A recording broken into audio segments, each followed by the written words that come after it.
Journal avec STM Transport Voyageurs. Une nouvelle façon de voyager.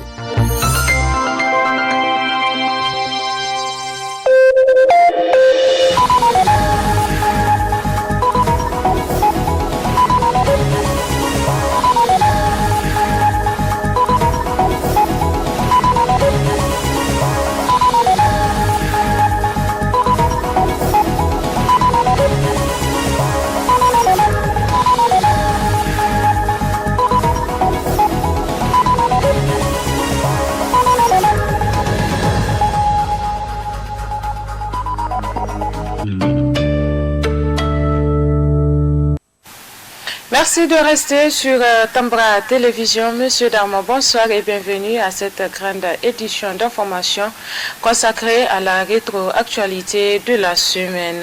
Le Nigeria avait fermé ses frontières avec ses voisins dans le Niger. L'ouverture de ces frontières est désormais une chose effective. Mais qu'en est-il de l'impact de cette fermeture des frontières chez nos opérateurs économiques locaux?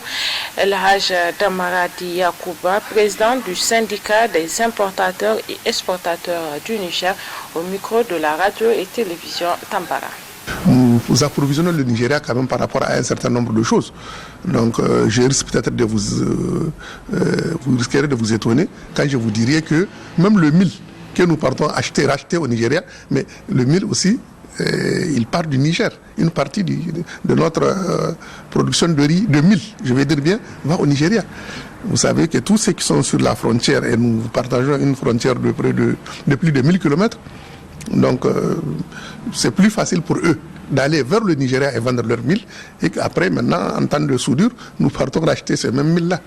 Donc, de sorte que les transactions qu'il y a entre le Niger et le Nigeria sont vraiment, j'allais dire, elles sont énormes, quoi. Parce qu'il faudrait que l'État du Niger, la Chambre de commerce, vraiment tire les conséquences de ce qui vient de se passer. Le commerçant, lui, il subit. À la limite, nous qui sommes leur porte-parole, donc nous pouvons quelquefois, à travers vos micros, à travers votre caméra, donc donner nos impressions. Mais sinon, les décideurs, c'est la Chambre de commerce qui devrait organiser tous les opérateurs économiques pour voir quel est l'impact. Donc comment nous allons nous préparer quand des choses comme ça arrivent, parce que vous savez que ça c'est un peu l'humeur quand même du président de la République du Nigeria. Il n'est pas à son premier essai. Le profit que le Nigeria va trouver, va tirer par rapport à ce chemin de fer là, il va être énorme pour eux, puisqu'il va détourner donc un certain nombre de nos comment on dit même de nos transactions donc portières carrément, parce qu'aujourd'hui si nous pouvons faire acheminer notre marchandise du port de Lagos vraiment jusqu'à Maradi et peut-être un jour jusqu'à Niamey, bon, nous allons nous détourner de certains ports d'ailleurs qui nous frustrent. Parce que vous n'êtes pas sans savoir que nous avons le principal port avec lequel nous travaillons. Donc, il pose chaque fois des conditions qui ne sont pas correctes. Ouais. Donc, il pose des actions qui ne sont pas correctes vis-à-vis de nous, où aucune législature donc, ne le permet. Ouais. Quelquefois, ils mettent en consommation notre produit. Ils mettent des taxes qu'ils ne devraient pas mettre parce que nous transitons par eux, chez eux. Donc, c'est une très bonne chose. C'est une très bonne chose pour le Nigeria, c'est une très bonne chose pour le Niger, et je pense que ça va servir d'exemple donc à l'autorité nigérienne pour qu'elle comprenne l'utilité du chemin de fer. Et puis, en cette période électorale, la jeunesse joue un rôle prépondérant dans la promotion de la paix et la cohésion sociale. Pour le président du Conseil national de la jeunesse, Aliou Oumarou, la participation de cette dernière dans tous les processus est encore importante. Aliou Oumarou, que je vous propose de suivre au micro de Rachida Abdelkader. Quand vous vous référez au fichier biométrique, vous constaterez aisément que plus de 53% des personnes enregistrées étaient des jeunes. Donc naturellement, vous allez constater un engouement très fort lors des élections passées, les élections de décembre. Ça, c'est d'une part. Et d'autre part, pendant plus de 3 ans, au niveau du Conseil national de la jeunesse, nous nous sommes fortement mobilisés pour sensibiliser la jeunesse à s'intéresser à la vie politique. Parce que de tout temps, les jeunes se plaignent de mauvaise gouvernance, de manque d'emploi et de tous ces maux qui minent la jeunesse. Or, pour changer véritablement les conditions de vie et de travail de la jeunesse, il va falloir que cette jeunesse s'intéresse à la vie politique. Ce qui fut fait, puisque dans l'histoire du Niger, jamais nous n'avons enregistré autant de jeunes au niveau des élections locales, législatives et présidentielles. Et je pense que cet engouement va amener un véritable changement dans la gouvernance de notre pays. Le deuxième tour des élections présidentielles prévues pour le 21 février prochain se fasse aussi dans un climat apaisé, mais aussi qu'il y ait une forte mobilisation des jeunes, qu'ils partent en tout cas élire dans le calme, dans la tranquillité, en tout cas le candidat qu'ils estiment fera de ce pays un pays où il fera bon vivre, un pays où les jeunes auront suffisamment d'emplois, un pays dans lequel la question de la sécurité sera une priorité, mais aussi un pays dans lequel il sera bon à investir, mais surtout à investir pour les jeunes qui comptent entreprendre. Donc nous souhaiterons que ce pays, les jeunes ont compris qu'il nous appartient tous et qu'il n'est pas question qu'un jeune se retrouve, par exemple, en prison pour avoir voté correctement, mais aussi qu'on fasse en sorte que cette alternance démocratique qui s'est dessinée puisse se perpétuer encore et encore. Parce qu'aujourd'hui, le Niger est cité en exemple de démocratie. Il faudrait que la jeunesse en tire profit, que la jeunesse en fasse une priorité dans leur action quotidienne pour que le Niger demeure un pays où il fait bon vivre, un pays développé. Parce que la question de voie de développement, je pense qu'il est révolu. Il faut que le Niger soit véritablement cité dans les pays développés dans les prochaines décennies.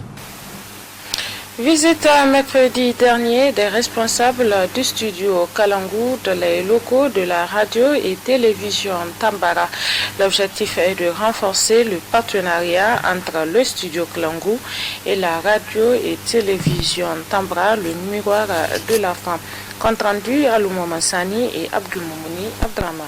Les responsables du studio Kalangu étaient en visite de travail ce mercredi dans le locaux de la radio et télévision Tambara. C'était sous la conduite des responsables suivi et qualité Adnan Adamou et le responsable chargé de formation avec les radios partenaires du studio Kalangu. L'objectif de cette visite est d'échanger avec les différents responsables de la RTVT, partenaire stratégique du studio Kalangu. Ce qu'il faut rappeler, le studio Kalangu diffuse ses programmes à partir de Niamey à travers les canaux des radios partenaires dans les 8 régions du Niger. Des journaux parlés en langue française et aussi en langue nationale et des débats et forums sur de diverses thématiques. Après la visite des installations de la radio et télévision Tambara, accompagnée par la directrice administrative et financière de la dite boîte, de prime abord, ces derniers ont longuement échangé et discuté avec le promoteur de la RTVT Yazid Hambali sur la qualité de cette collaboration et le partenariat qui lie les deux organes. Enfin, cette visite de travail a pris fin sur une note de satisfaction.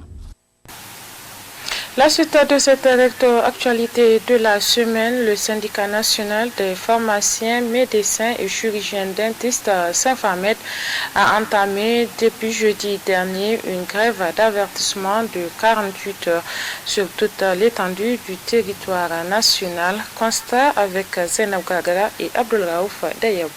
Les patients toujours assis en attente des médecins. Les portes restent fermées, les salles de soins, les services des médecins d'hospitalisation. C'est le constat qui se dégage ce matin à l'occasion de grève de 48 heures d'avertissement de Saint-Famed, tout en sachant que le médecin, tout comme les autres travailleurs, ont le droit de revendiquer pour l'amélioration des conditions de vie et de leur travail. Le secrétaire général du Saint-Famed est revenu aussi sur les raisons de cette grève avec service minimum. Suite au non-écoute du gouvernement par rapport à notre mot d'ordre, donc c'est un seul point, à savoir la mise en solde de nos 300 collègues recrutés.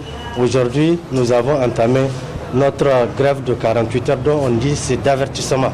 Donc le constat se fait de lui-même, vous avez vu, vraiment tous les services où c'est les médecins qui sont concernés sont fermés. les camarades ont respecté copieusement le mot d'ordre de grève. Donc à 20h, c'est vrai, ils nous ont appelés, mais on avait convenu de nous trouver quelque chose de concret parce que le point qu'on demande, c'est un peu non négociable parce que c'est une question de survie. Là où vous prenez les gens, vous les amenez en brousse depuis plus de 7 mois et que vous ne les payez aucun, alors que c'est des pères de famille, on a dit que ce point est non négociable et le gouvernement, à partir de notre rencontre de lundi, n'a pas eu de solution pour nous. C'est pourquoi notre préavis a couru jusqu'à commencer à être mis en exécution. Notons que le syndicat national des pharmaciens, médecins et chirurgiens dentistes, Saint-Famed, s'est dit plus que jamais déterminé jusqu'à la satisfaction de leurs revendications. Et le contexte de Covid n'est pas aussi synonyme de suspension de notre vie, nous-mêmes d'abord.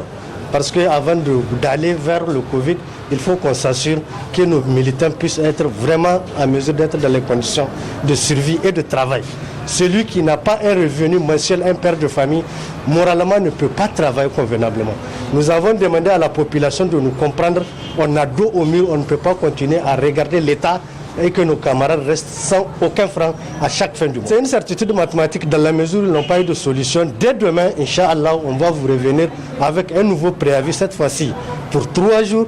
Et si on n'a pas eu de solution, j'espère que le mois de février risque d'être plus chaud. Enfin, les autorités en charge du secteur sanitaire devraient revoir cette situation relative à la plateforme revendicative du Saint-Famed pour mettre fin aux perturbations de ce secteur social de base. Mouvement d'humeur au cours de cette semaine à l'université de Niamey. En effet, les étudiants sont sortis pour interpeller pour la énième fois les autorités de la 7e République afin de réexaminer leur plateforme revendicative pour l'amélioration des conditions de vie des étudiants nigériens à l'université de Niamey. Haïssa Adamou, Ibrahim Kantama. Ce mouvement d'humeur des étudiants à l'université de Niamey a provoqué le blocage total de trafic au niveau du pont Kennedy. Ce mercredi matin, une manifestation de protestation pour rejeter en bloc l'indifférence du gouvernement de la répartition de l'aide sociale et le paiement de leurs bourses. Pour les responsables de l'Union des étudiants nigériens à l'université de Niamey, le gouvernement doit revoir sa copie face à cette situation. Nous avons posé des revendications il y a plusieurs mois de cela avec le gouvernement. Nous sommes assis sur la table de négociations et de dialogue. Et sur ces revendications-là, il y a un certain nombre de points qui jusque-là sont en train d'être bloqués.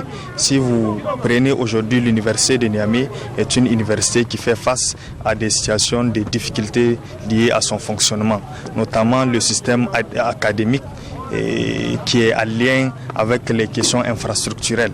Nous avons des difficultés liées aux salles de cours. Il sera très facile aujourd'hui de jeter un coup d'œil dans une des facultés et vous verrez les conditions dans lesquelles nos camarades sont en train de prendre cours. C'est des conditions extrêmement dégradantes, c'est des conditions extrêmement moyenâgeuses.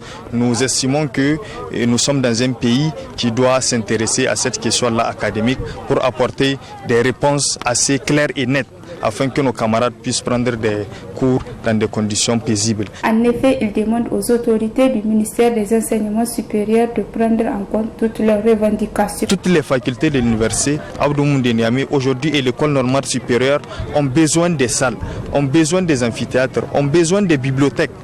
Donc l'État est interpellé à ce point-là. Si nous revenons aussi sur la question d'ordre social, les conditions de vie dans le campus universitaire est extrêmement exécrable. Au campus universitaire, nous avons des camarades qui dorment dans une chambre qui est censée recevoir 3 camarades ou 2. Mais c'est très facile de trouver une dizaine, une douzaine, parfois une quinzaine de nos camarades qui dorment entassés l'un sur l'autre. Nous considérons que c'est une situation qui doit interpeller au plus haut sommet les responsables étatiques. Par rapport également à la question de nos subventions, aujourd'hui le gouvernement du Niger a l'obligation de satisfaire les besoins liés à nos subventions. Je crois que c'est le minimum qu'un État puisse faire, c'est-à-dire satisfaire les besoins les plus élémentaires liés à la subvention, liés à la question des bourses de nos camarades. Aujourd'hui, nous avons plus de 5 mois d'arriérés de bourse. C'est la première bourse de l'année académique 2020-2021 qui est censée être payée. Mais malheureusement, à l'heure actuelle, nous n'avons même pas encore eu la demi-bourse qui est la bourse de vacances qui est censée être payée pendant les vacances. Face à cette situation qui prévaut au sein de l'université de Niamey, le gouvernement devrait prendre ses responsabilités pour une année académique aussi effective dans les universités publiques. Certains conducteurs foulent aux pieds ces derniers temps toutes les décisions des autorités de la ville de Niamey qui réglementent la circulation sur la voie express traversant de l'aéroport international Yori Hamani au centre-ville de Niamey. Commentaire Haïssa Damou. La voie express est l'une des infrastructures structurantes réalisées dans le cadre de la conférence de l'Union africaine à Niamey. Avec plusieurs voies de circulation, cette route a totalement métamorphosé l'image de la capitale. Il faut noter que ce noyau relie l'aéroport international Yori Hamani de Niamey au centre-ville. La voie express, d'une part, facilite la fluidité des trafics dans les zones qu'elle traverse. Malheureusement, force est de constater que dans la zone de Grand Marché, aujourd'hui, cette voie est confrontée à un problème relatif au non-respect des règles de son utilisation. D'autre part, malgré toutes les décisions prises par les autorités de la ville de Niamey par rapport à l'utilisation de cette voie moderne, certains usagers filent au pied de gré ou de force toutes les réglementations, le non-respect de certains arrêts et stationnements par les conducteurs. Une situation qui est due à l'imprudence et l'indiscipline des uns et des autres. Pourtant, cette voie express répond aux normes standards à l'image de celles des autres pays émergents.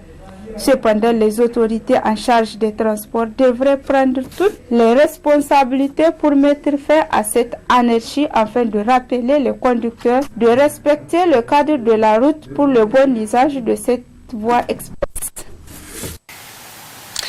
Relativement aux mesures barrières édictées par les services compétents pour la lutte contre la maladie à coronavirus au Niger, certains conducteurs des transports urbains ignorent de plus en plus le risque autour de cette pandémie. Reportage à Mansani.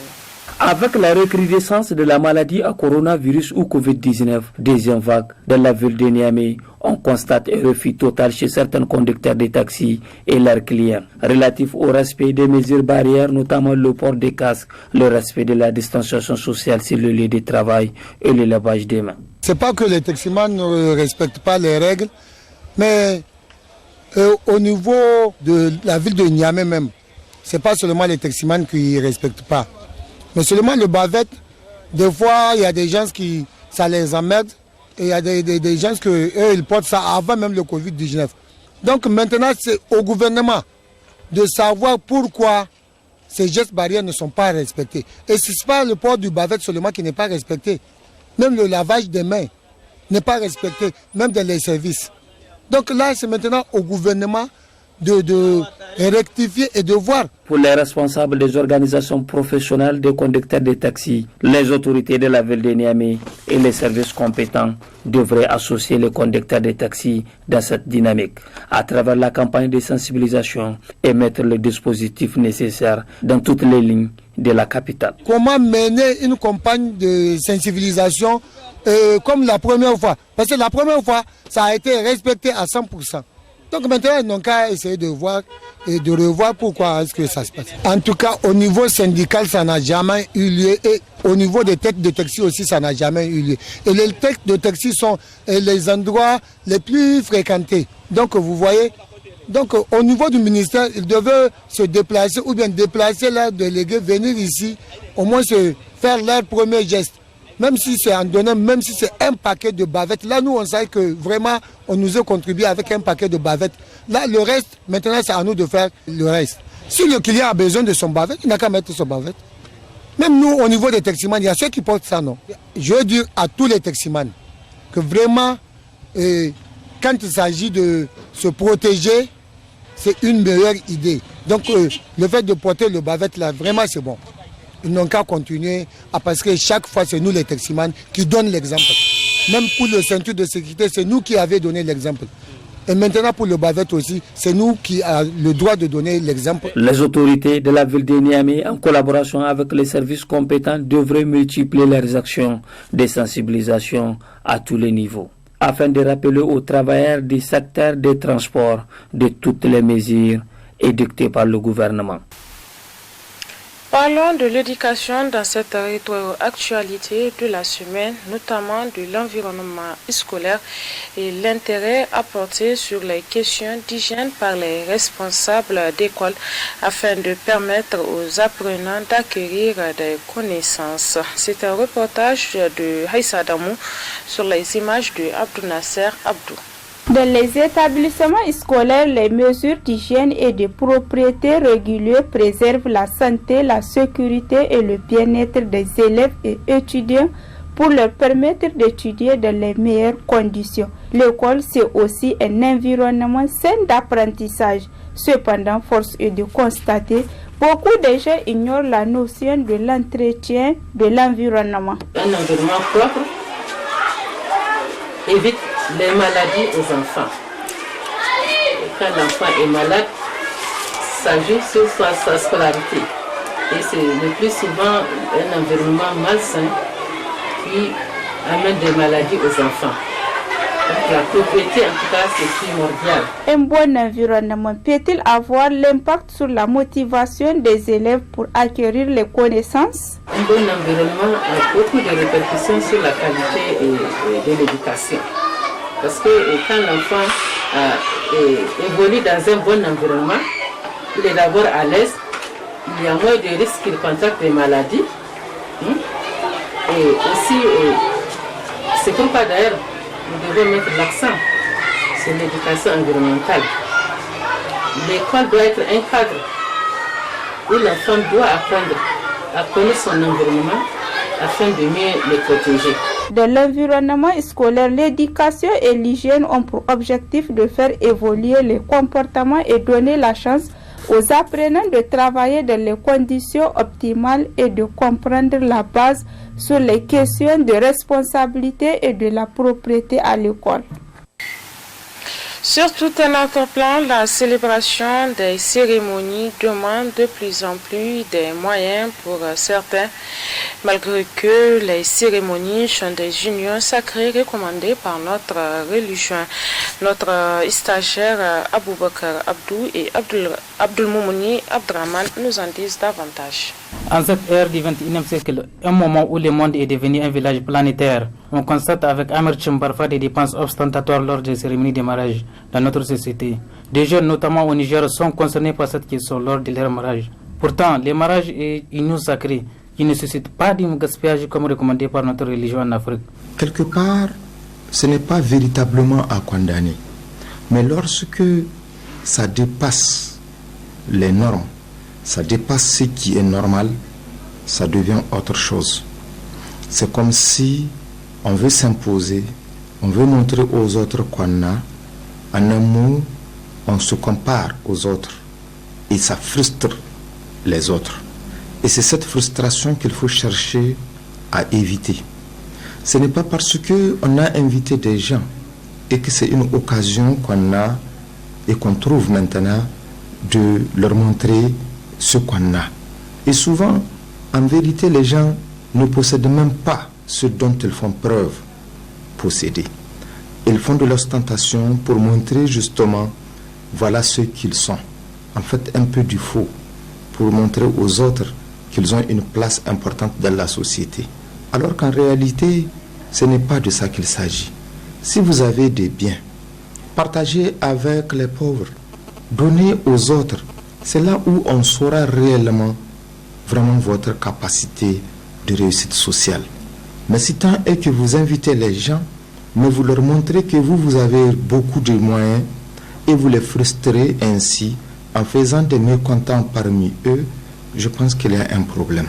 Selon toujours le socio-anthropologue Dr Sani Janjouna, ces gaspillages constatés lors de nos mariages ne sont que des stratégies pour certains afin de prouver qu'on possède des moyens naturels et matériels. Les conséquences par rapport à ce genre d'ostentation au cours des cérémonies renvoient en fait à une certaine forme de rupture dans les liens sociaux.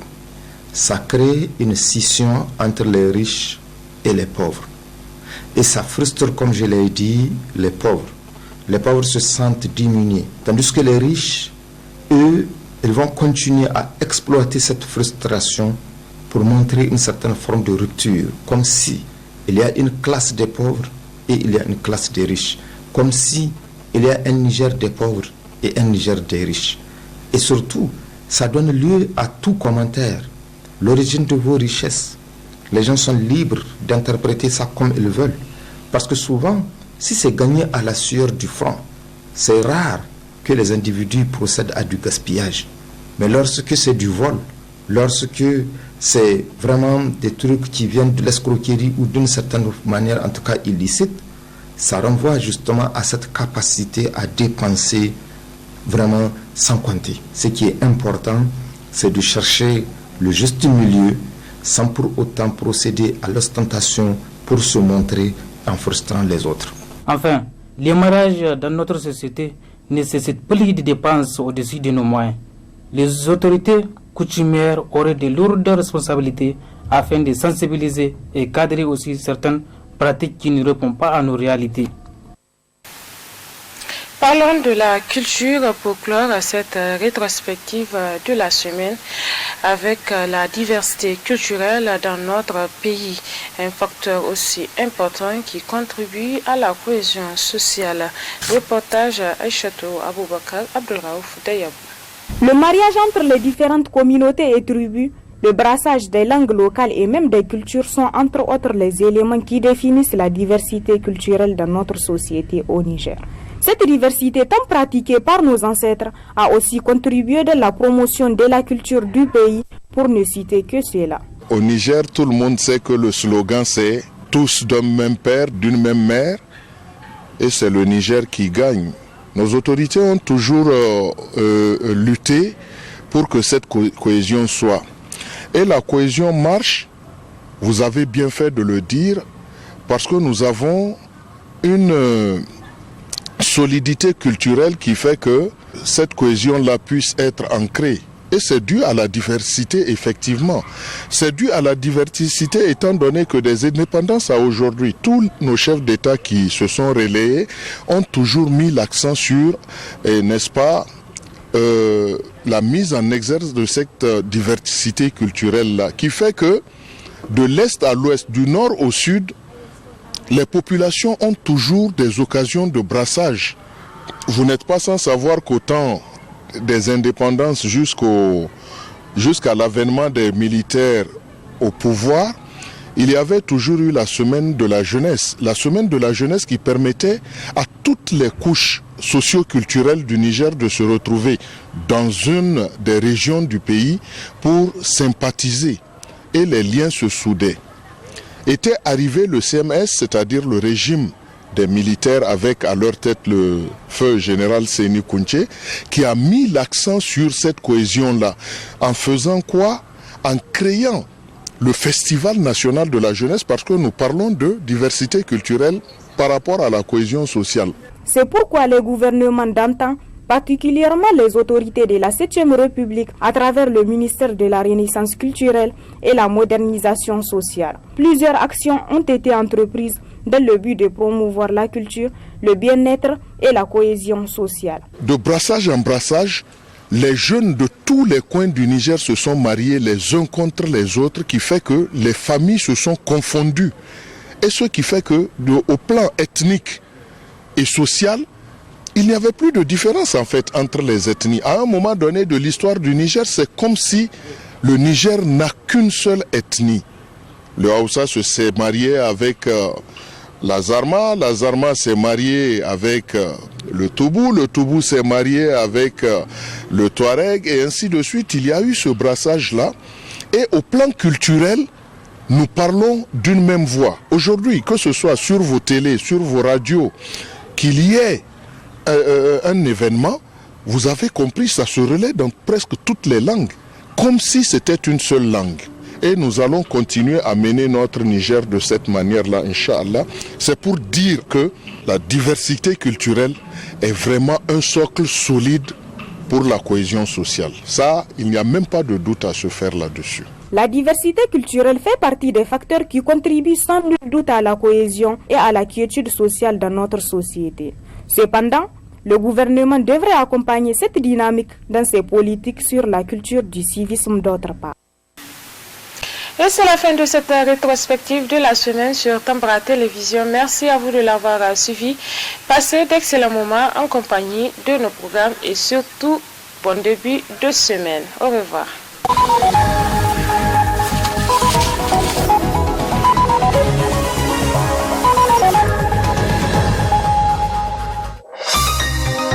Ce journal vous a été présenté par STM Transport Voyageurs.